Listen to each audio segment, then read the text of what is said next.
Hello बच्चों, Shubham class में आपका स्वागत है। आज हम अलंकार के बारे में पढ़ेंगे और अलंकार कितने प्रकार के होते हैं और अलंकार की परिभाषा देखते हैं।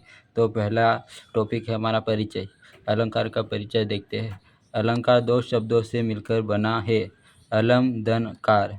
यहाँ पर अलम का अर्थ होता है आभूषण या गहना। जिस प्रकार एक स्त्री अपनी सुंदरता बढ़ाने के लिए गहना का प्रयोग करती है, ठीक उसी प्रकार एक कवि या लेखक अपनी कविता या काव्य की शोभा या सुंदरता को बढ़ाने के लिए अलंकारों का प्रयोग करता है। तो इसकी परिभाषा आसान भाषा में बोले तो जो शब्द काव्य शोभा या सुंदरता को बढ़ाते हैं उसे अलंकार कहते हैं।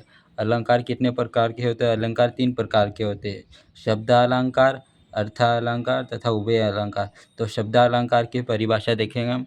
जो अलंकार शब्दों के माध्यम से काव्य की शोभा बढ़ाते हैं उसे शब्दालंकार कहते हैं। इसके भी तीन प्रकार होते हैं। पहला अलंकार है अनुप्रास अलंकार, दूसरा यमक अलंकार और तीसरा श्लेष अलंकार। और दूसरा अलंकार देखते हैं हम अर्थालंकार।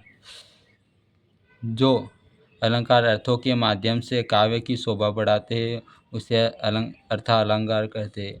यह पांच प्रकार के होते हैं। पहला अलंकार उपमा अलंकार, दूसरा रूपक, तीसरा उत्प्रेक्षा, चौथा अतिशयोक्ति अलंकार और पांचवा मानवीकरण अलंकार। और तीसरा अलंकार होता है उभय अलंकार।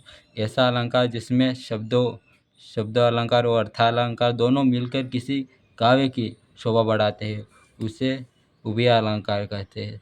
तो आपने देखा होगा अलंकार की परिभाषा एवं अलंकार कितने प्रकार के होते हैं। इसके आगे हम इनके सब की परिभाषा बताएंगे और इन सब का उदाहरण सहित परिभाषा बताएंगे।